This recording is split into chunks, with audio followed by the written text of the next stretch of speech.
estado, pueden estar ambos en estado líquido, gaseoso, etc. o en la misma fase. A eso se llama catálisis homogénea. Cuando uno de los dos, sea el sustrato, o sea la enzima, o sea el catalizador, si queremos ser más genérico, están en fases diferentes o en diferentes estados, cada uno de ellos es una catálisis heterogénea. Entonces, eso, ¿cuál es, a estas alturas, cuál es la función importante de los catalizadores? Obviamente reducir la energía de activación. Esa es quizás la función más importante del catalizador. Muy aparte, cuando hablo de catalizador, me estoy refiriendo a compuestos orgánicos e inorgánicos. ¿Sí? Y esa disminución de energía de activación, ¿de dónde proviene?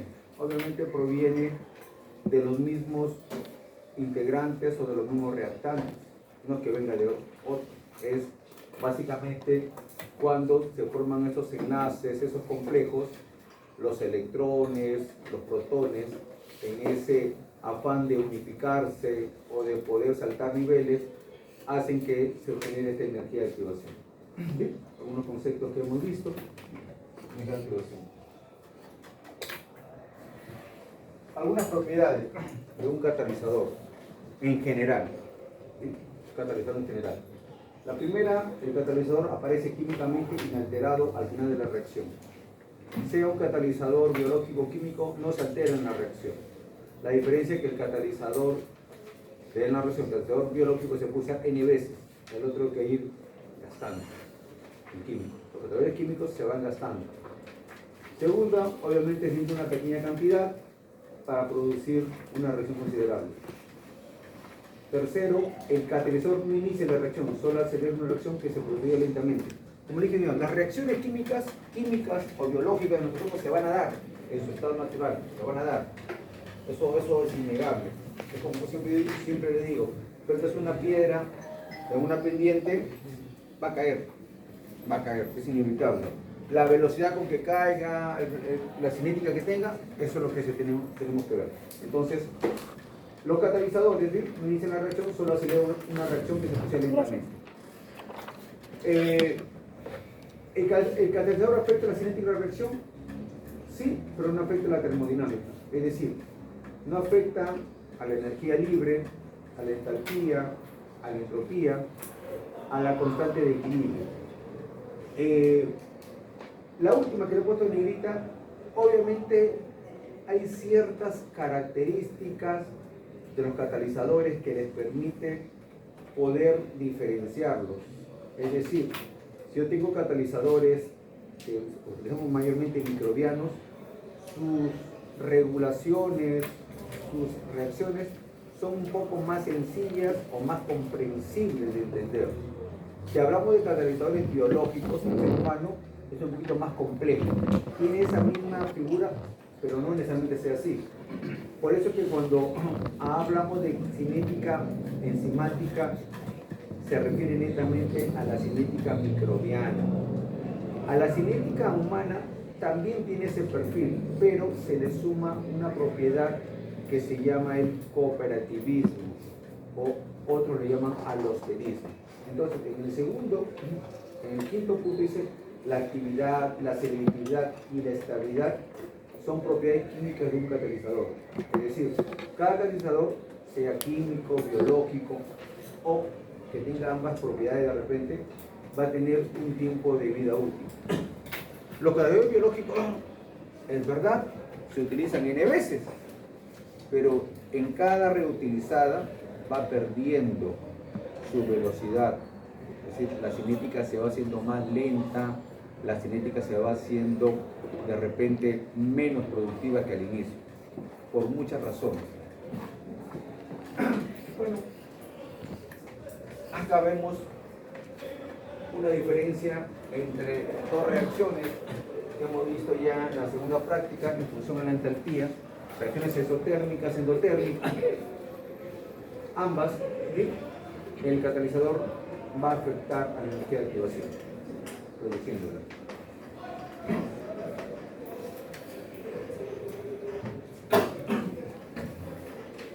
Vamos a ver sobre estas dos, la catálisis homogénea y la catálisis heterogénea. La catálisis heterogeneizada considera una ecuación de ambas. ¿Sí? La enzimática es una especial. Es una especial, ¿por qué? Porque puede estar en ambas. ¿Sí? ¿Por qué puede estar en ambas? Porque cuando está en un solo estado, llámese el sustrato y la enzima, en estado líquido, es una catálisis homogénea. Cuando la enzima está unida a cualquier soporte, ya sea orgánico o inorgánico, esa es una catálisis heterogénea. Pero también puede estar en estado de repente líquido y el otro en estado gaseoso. Entonces va a depender mucho de las características de la enzima, a qué tipo de soporte se pueda brindar. Entonces, la catálisis homogénea, como digo, se da solamente en una misma fase, que generalmente suele ser líquida o acuosa. Cuando digo líquida acuosa, no me estoy refiriendo solamente al agua, me estoy refiriendo a todos aquellos que ustedes consideren que se pueda ver. Hay catálisis que se dan en benzina, cloroformo, acetona, etcétera, etcétera, etcétera. Hay hidrólisis ácida, hay hidrólisis enzimática. Entonces, la palabra líquida se refiere a todo ese estado de la materia, no necesariamente es inherente al agua. ¿Sí? Bueno, la heterogénea es cuando el catalizador o la enzima se encuentra en una fase distinta a de los reactantes del producto, generalmente sólido líquido o sólido gas. En el caso de las enzimas, mayormente sólido líquido o líquido líquido. En el caso de los catalizadores químicos, tiene sólido líquido y sólido gas. Por ejemplo, a ver, allá. Los carros, cuando no tienen, ¿cómo se llama lo que está debajo? Que si no tiene suena feo. Carburador, creo. Carburador. Los carburadores. Entonces, ¿qué sucede? Cuando hay independientemente que sea gas, petróleo, que sea, hay una combustión parcial o total, los carburadores, los de las nuevas carros, tienen ahí unido a un soporte, es decir, ahí tienen un catalizador unido a un soporte inorgánico, metálico. Y lo que hace es que el CO2, ¿sí? El CO2 o el CO sea menos tóxico de lo que sabe, sea más biodisponible. Es decir, ahí hablamos por ejemplo de sólido gas. El catalizador está unido a un soporte diferente que es sólido y el gas, ¿sí? Va a ser el reactante que sale de la combustión. Si ustedes analizan los nuevos, ¿sí? Los que trabajan sobre la parte mecánica van a ver que utilizan bastantes catalizadores en la parte de los carburadores. Hoy en día, por eso hablan eso de las tecnologías híbridas, pues. Hay gas, petróleo, corriente eléctrica. Miren esos intercambios que tiene que haber. Cada uno de ellos son energías diferentes, es decir, sustrato es diferente. El gas es gas, el petróleo y el otro es eléctrico. Y todo eso tiene que ver por el carburador. La emisión del monóxido de carbono y dióxido de carbono. En cambio, en la catálisis enzimática, básicamente hablamos de proteínas. Pero hay que entender una cosa, y le vuelvo a recalcar, las proteínas, ¿sí? En el caso de las enzimas, no necesariamente tienen una similitud al 100%. ¿Cómo así? Es verdad, todas las propiedades que afectan a las proteínas también afectan a las enzimas, eso no lo discutimos. Me refiero a la segunda parte. Es decir, las enzimas, cuando están frente a compuestos como el oxígeno, ¿sí? Los transportes de la hemoglobina, la catálisis de estas enzimas es básicamente muy diferente porque la estructura enzimática de por sí estudia un cambio conformacional que vamos a ver mañana en la práctica, que es el aldosterismo. Es decir, si tiene una estructura la enzima, por el solo hecho de acoplarse a su sustrato, va a haber un cambio conformacional en toda la estructura. Digamos que si toda la estructura es cuadrada, por el solo hecho de estar frente a ese sustrato, o también podemos llamarlo inductor, va a sufrir un cambio conformacional. Va a pasar de un estado cuadrado a un estado redondo, de un estado redondo a un estado cuadrado. De manera concertada, es decir, todo, o de manera parcial, paso a paso. Entonces, ese tipo de características no poseen las proteínas, solo lo poseen las enzimas. Por eso le digo, todas las proteínas propiedades tienen las enzimas. pero hay casos muy particulares o propiedades muy intrínsecas a las enzimas, como el cooperativismo. ¿Quién tiene que catálisis enzimática? Bueno, cualquiera sea de los dos, hay ventajas y desventajas. ¿De qué depende? Depende obviamente del proceso que se van a desarrollar. Por ejemplo, las catálisis son homogéneas, son más rápidas, te dan mayor producción del producto, pero tiene un problema que es la separación, porque tienes que separar el producto de la enzima para seguir utilizándolo. Las catálisis heterogéneas están adheridas a un soporte, solo separas el producto, la enzima sigue ahí y se sigue utilizando. Pero vamos a tener problemas, sobre todo en las catálisis heterogéneas de un soporte, un problema que se llama restricciones disfuncionales. Es como dijera, ¿qué tan fácil es entrar a una casa que entrar de repente a un penal? Entonces, si tú entras a una casa, te es más fácil. Si entras a un penal hay restricciones, porque hay ciertas barreras. Entonces, en la catálisis heterogénea con las enzimas aparecen esas barreras. Es decir, mejor dicho, en la catálisis heterogénea para enzimas o para catalizadores va a haber restricciones. Es decir, tiene una ventaja que se puede utilizar y todo lo demás, pero hay restricciones. Hay propiedades que se van a perder. Entonces, catálisis homogénea, tenemos ventajas y desventajas. Algunas de ellas, no todas vamos a hablar, solamente algunas porque sepan.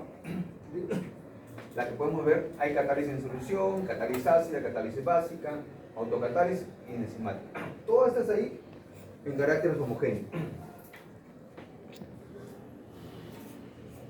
Generalmente en las industrias azucareras combinan la catálisis ácida, porque esto lo puedo llamar con una sola palabra, catálisis ácida, ya sea con un ácido o con una base, o catálisis química, con la catálisis enzimática.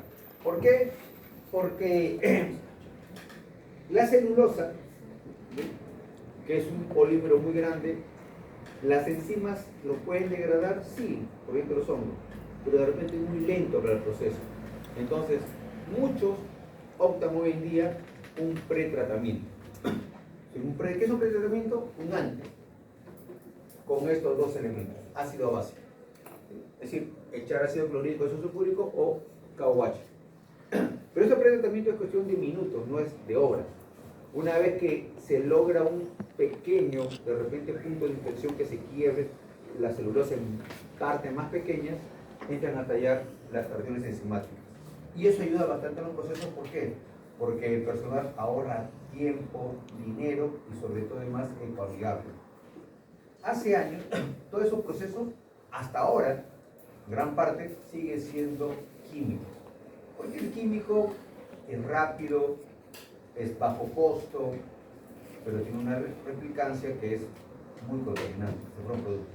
Entonces, todas las empresas, parte de la obligación de cualquier empresa que ustedes van a trabajar, hay la parte, como lo quieran llamar, la parte medioambiental, otros lo llaman seguridad y salud ocupacional y medio ambiente, el término que lo quieran poner, pero tiene que haber ese compromiso, porque en base a eso, gran parte de tu licencia o funcionamiento depende de ello. Y esto es bueno, por eso es que las enzimas se están volviendo muy importantes recién a partir del 2000-2010. ¿Por qué? Porque las entidades encargadas como ANA o UEFA, etcétera, que han permiso, quiere ver todo el proceso que tanto las empresas han innovado o han creado y que sea más ecoamigable. Por eso le dije en la primera día de clase, las enzimas no son una solución, pero sí son un complemento como operación unitaria dentro del proceso.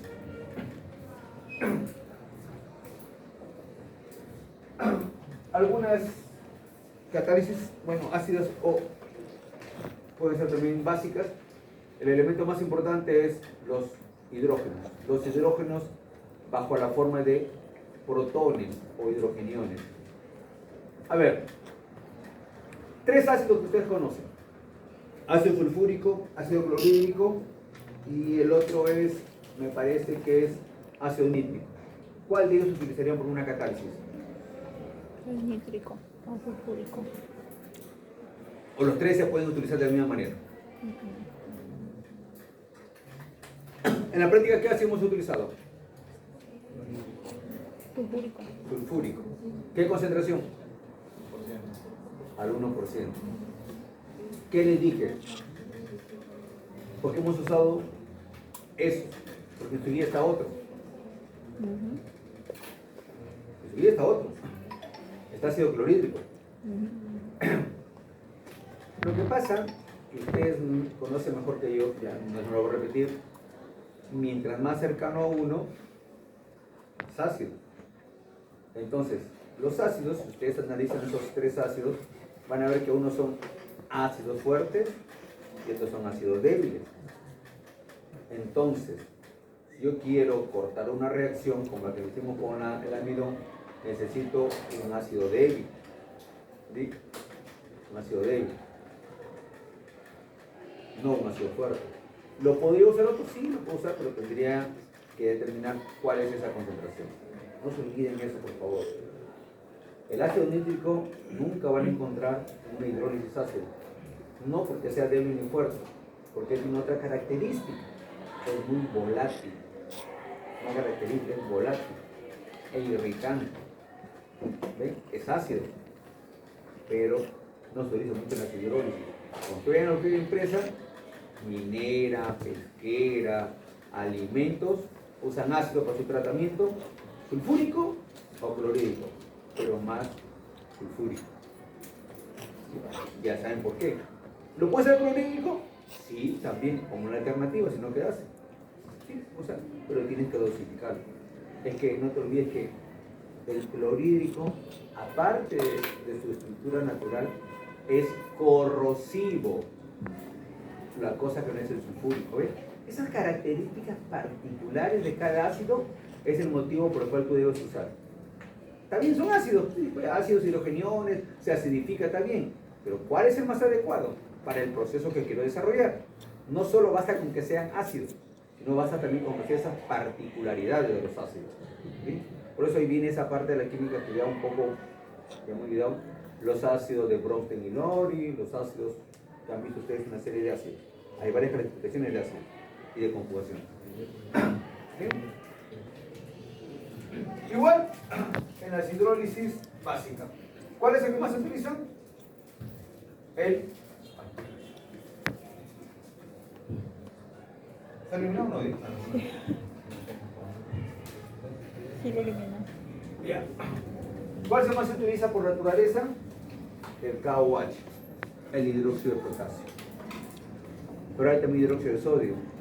También tiene ciertas características que les hace factible. Eso quiero que entiendan. ¿Por qué sí este y por qué no el otro?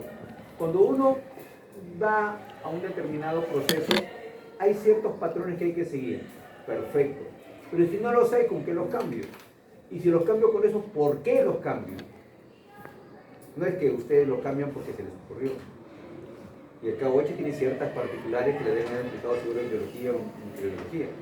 Porque el KOH también se utiliza para la hidrólisis básica, pero también se utiliza para identificar hongos. Aparte del azul del lactofenol, se utiliza KOH. Es la manera de identificar hifas y los fabulosos conidios o esporas de los hongos. ¿Ven? Es más ecoamigable con los productos biológicos. El hidróxido de sodio, sí, pero no tanto. Los son bases y hay N bases. Esta es la etapa gaseosa, lo que les dije a ustedes más o menos. ¿Sí? El ozono es un ejemplo, la combustión también es otro ejemplo. ¿Sí? Las combustiones completas e incompletas. Cada día aparecen más circuitos. Cuando tuve la suerte de enseñar en el Salazar, había un joven que me explicó algo, es un experto de mecánica automotores del carro, y explicaba el tipo de rodaje, cómo se gastaba por la combustión. Y me dice, profesor, si creamos esto en Perú, ¿cuánto cuesta este detalle? Le digo, algo de 30 a 40 dólares. Y eso cada 6 meses que se desgasta por vida útil de un carro. Y en el Perú se lo importa. Si acá hacemos trabajos investigativos en función a esto, porque es por el proceso de combustión, me dice, que tiene que tener, sería una buena herramienta, como una alternativa para muchas gente, como un mercado. La idea, dos cosas, crear y innovar. La mayor gente innova. Si acá no van a descubrir nada más, ver qué hay y cómo lo mejoran. Así sea un céntimo. ¿Sabes lo que es mejorar un céntimo en una empresa? es un buen mineral. Si ustedes cogen su esto y lo tocan y lo comparan con hace 7, 8 años de plástico, el plástico antes era un poco más, quiero decir uno, de una figura más dura o más gruesa, ahora es más delgada. Ahora tú la agarras y lo enrollas y lo haces así. No.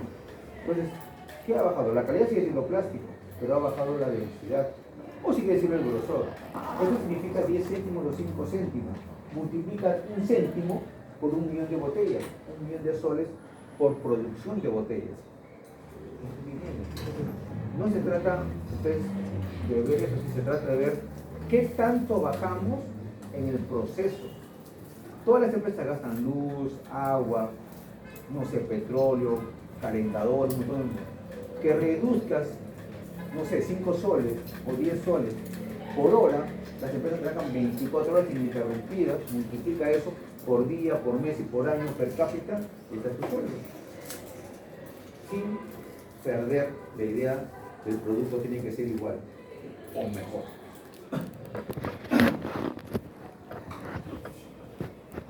Hay un tipo que se llama oxidante.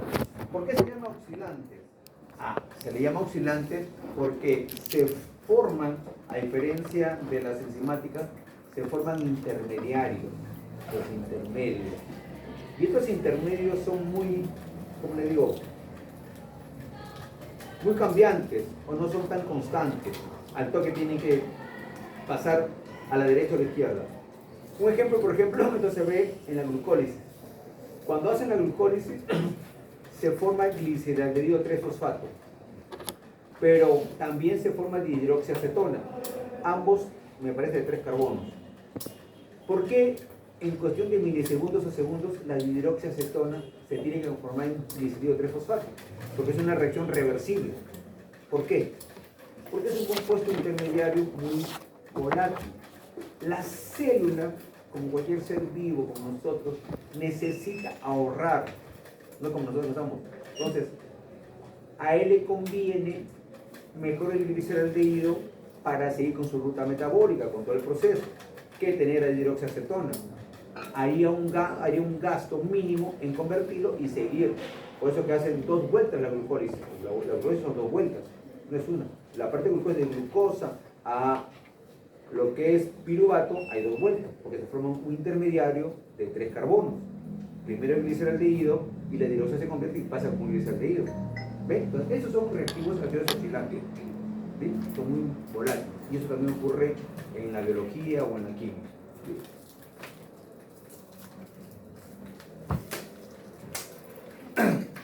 Esto es importante porque se aplica bastante en la medicina. Bueno, esa es la parte de las enzimas. ¿Sí? Y veamos la otra, la heterogénea. La heterogénea, le dije, sea el catalizador o los reactantes, están en diferentes fases. ¿Sí? Y esto es importante, ¿por qué? Porque los soportes que más se utilizan en la parte de enzimas son compuestos orgánicos e inorgánicos. Por ejemplo, el más usado de los inorgánicos, y hasta el cansancio lo usan en todo sitio, es el alquinato. Y dentro de los biológicos, uno de los que más usamos son, por ejemplo, las piedras volcánicas, o las piedras pómez, o cualquier otro tipo de piedra volcánica. ¿Por qué? Porque ambos van a tener una particularidad.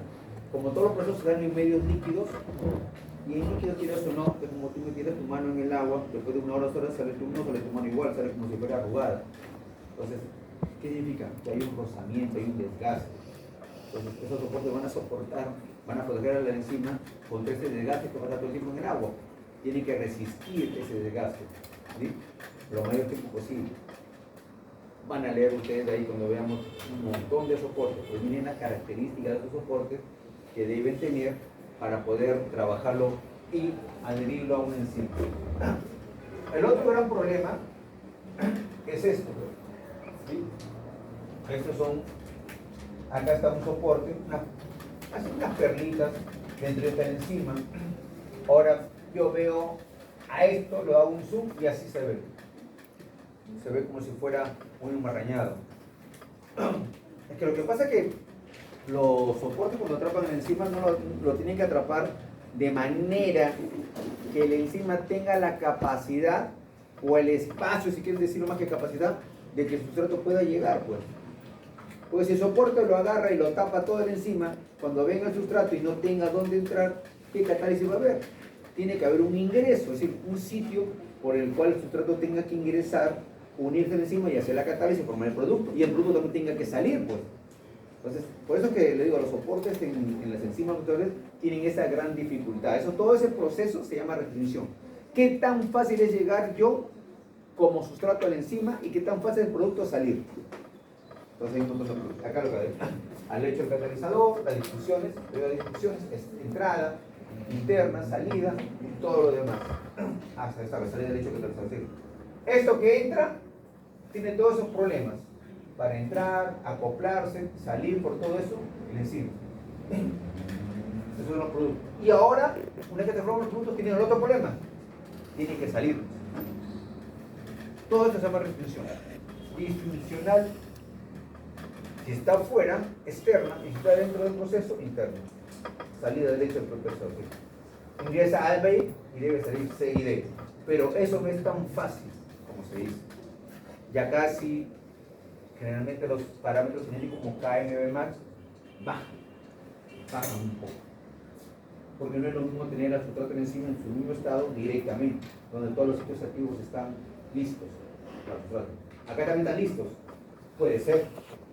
O de repente gran parte de los sitios activos se dañan, por eso el hecho de adherirse a soporte también puede ser.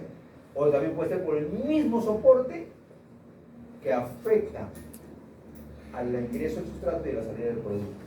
Con muchos los factores. Acá podemos ver una imagen. Este, por ejemplo, es el catalizador unido al soporte. Este es un gas. Acá hay un espacio como si fuera una membrana. Y cada uno de estos puntos indica los pasos de la difusión del catalizador, de la molécula. Sale la molécula, entra, cataliza y sale. Todos estos sitios, ¿sí? Son los productos y los reactivos, lo que entra y lo que sale. Así se ve. Entonces, estos espacios ya han sido calculados. Sí, hay gente que se ha dedicado a calcular. No me acuerdo el nombre de la empresa, ahora me he olvidado, pero hay una empresa que se dedica solo a eso, a ver tipo de soportes y a nivel de matraz. Una empresa alemana, no me acuerdo el nombre, pero se dedica solo a esto, 20 años de su vida, a ver todo este proceso. Y ustedes lo quieren aprender rato, es decir, cómo buscar el tamaño del soporte, el tipo de soporte, la distribución y la velocidad con que sale. En matraces. En bioreactores se complica un poco más la cosa. Y si vamos a calentamiento un poquito más. Entonces, todas estas restricciones nos permiten a nosotros ver qué enzima escogemos. Por eso es importante la naturaleza de la enzima. Es importante la naturaleza. Ahí ustedes saben que las enzimas están compuestas por aminoácidos, y estos aminoácidos, algunas son, se me ocurre, son polares, no polares, amfipáticas, hidrofílicas. Entonces imagínate una enzima que tenga más compuestos no polares. Entonces va a haber un problema de hidrofobicidad. No va a ser tan así sencillo que saliera el soporte. ¿Sí? Entonces esos compuestos, esas estructuras de las enzimas también es importante para que pueda ser unido a un soporte.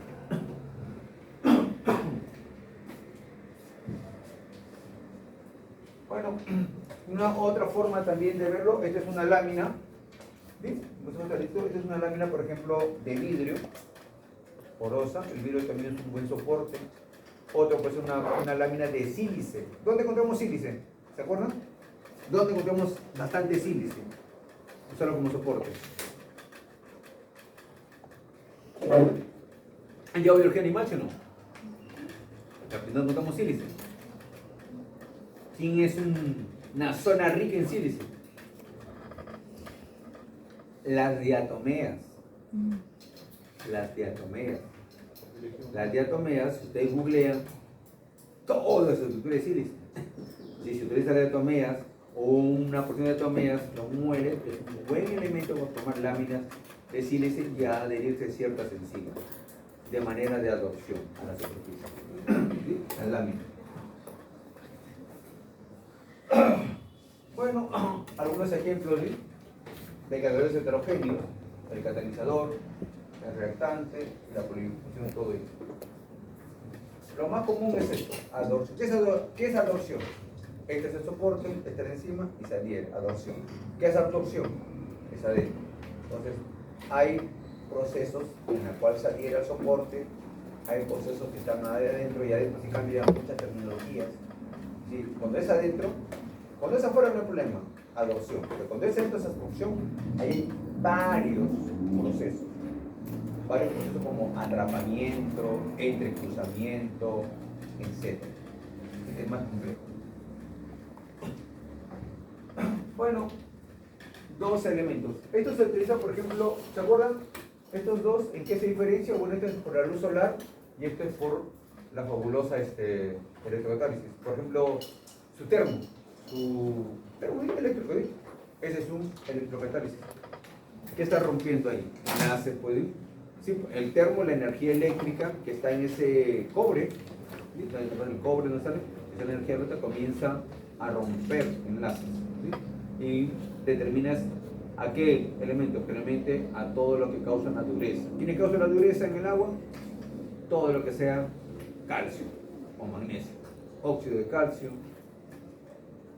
óxido de magnesio, cal viva, cal dura, como quieran llamar.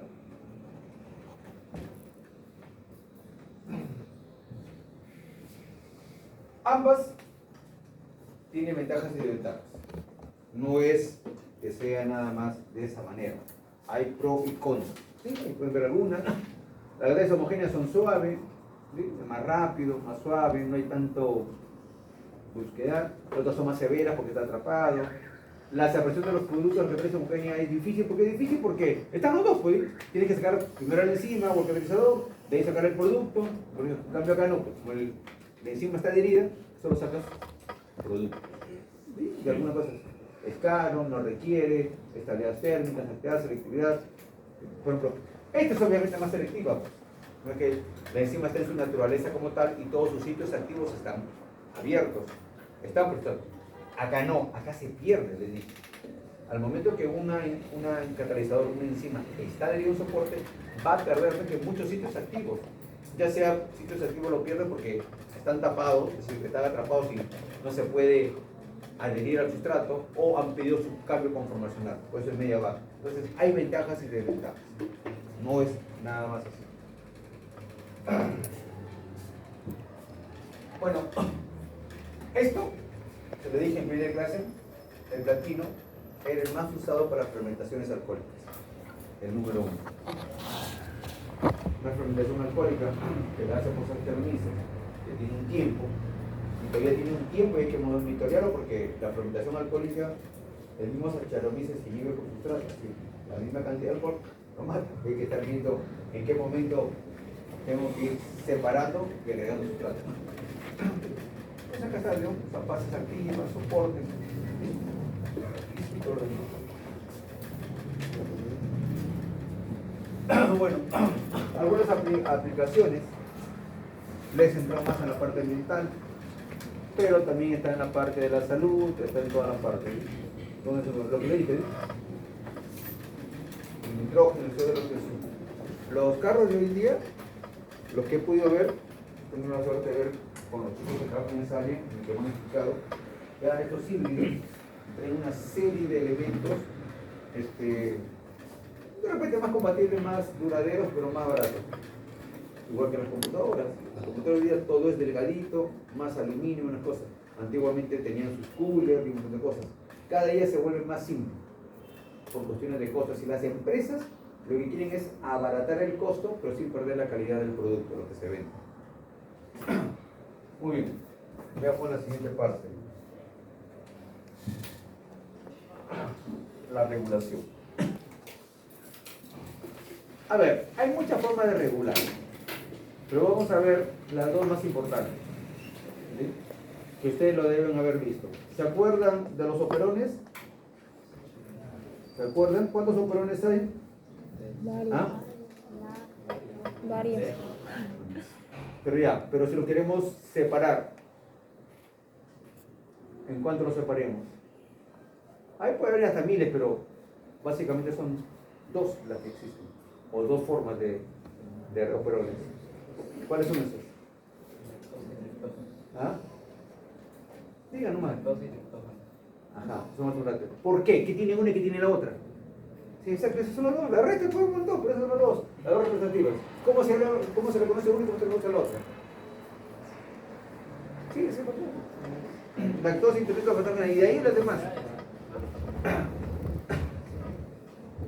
Si quieren llamarlo, lo pueden llamar de dos maneras rápidas. Y el resto son consecuencias. Siempre lo he dicho, en el mundo solo existen dos microscopios.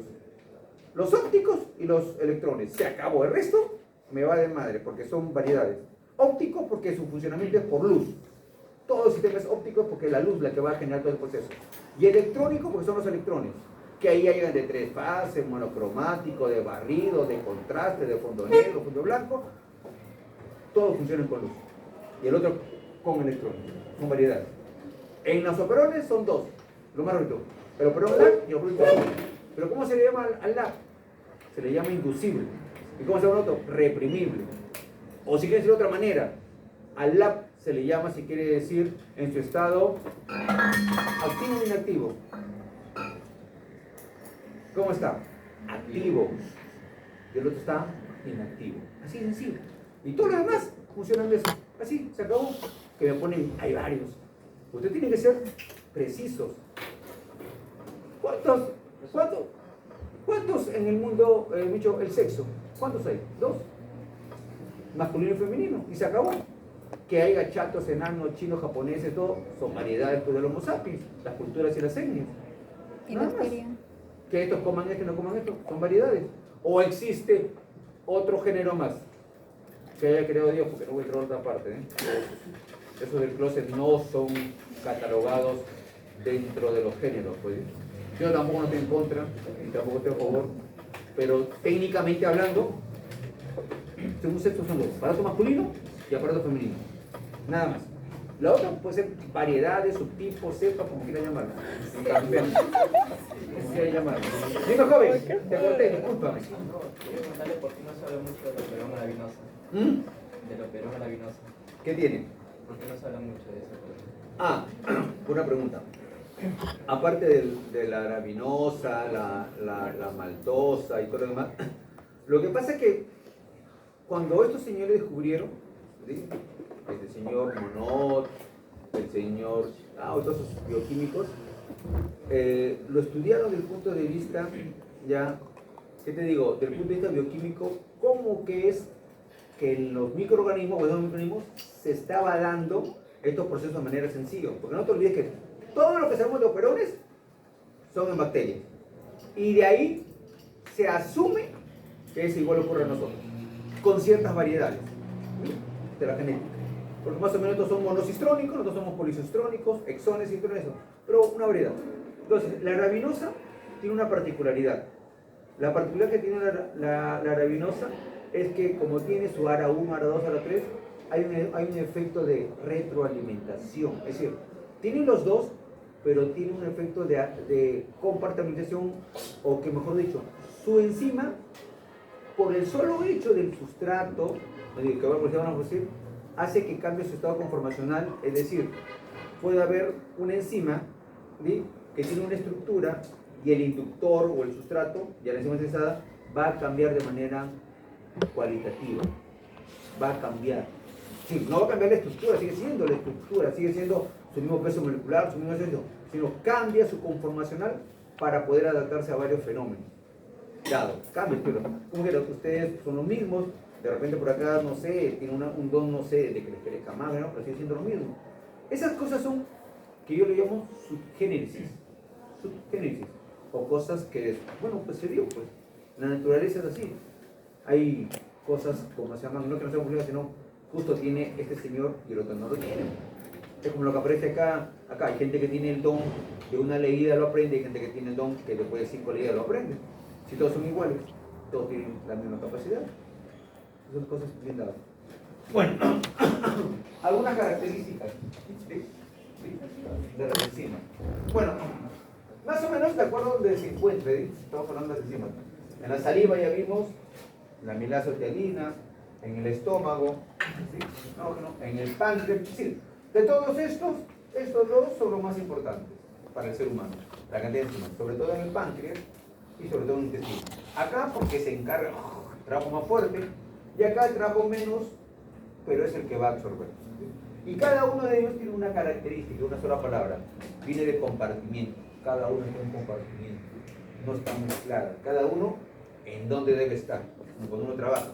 Te quedas acá en el laboratorio, tú te quedas en producción, cada quien en su área. Nada tiene por qué moverse. Eso genera problemas. O sea, pues, todo esto acá son las enzimas que tenemos, ¿sí?, en nuestro cuerpo, cada uno en su determinado. El solo hecho de que no hay esa comportamiento sería un problema. Dios lo habrá querido así, no lo entiendo. Bueno, algunos elementos básicos, ¿sí?, que van a aparecer. Y hay más todavía, ¿sí? Esto es más a recordar, como no hay un represor y un correpresor. Hay un regulador y un antirregulador. Pero esto es lo más común. Moléculas reguladores, los cofactores, lo que le dije, la compartimentación. ¿Sí? Las enzimas ocupan un determinado lugar y los procesos de retroalimentación, ¿sí?, se regulan. ¿Sí? Es lo bueno de las enzimas o de los procesos. La célula jamás gasta de más de lo que quiere. Es muy ahorrativa o muy eficiente, ¿correcto?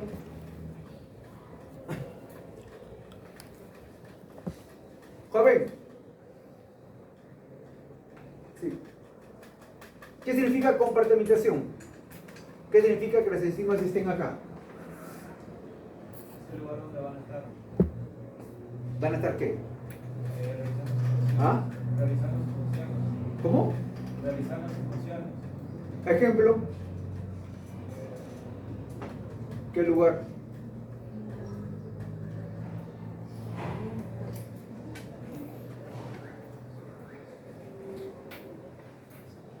Dentro de una célula eucariota, ¿cómo se llama el organismo que tiene más de 50 enzimas y que generalmente se utiliza para, no sé, para destruir algo que ingresa algo extraño? Lo engloba y lo destruye. Ya que tiene un lugar, va a ocupar un lugar. ¿Cómo se llama? ¿Cómo se llama ese organelo? Lisosoma. Lisosoma. ¿Qué enzimas tiene? A ver, de las 50 que hay, mencióname 3 nada más.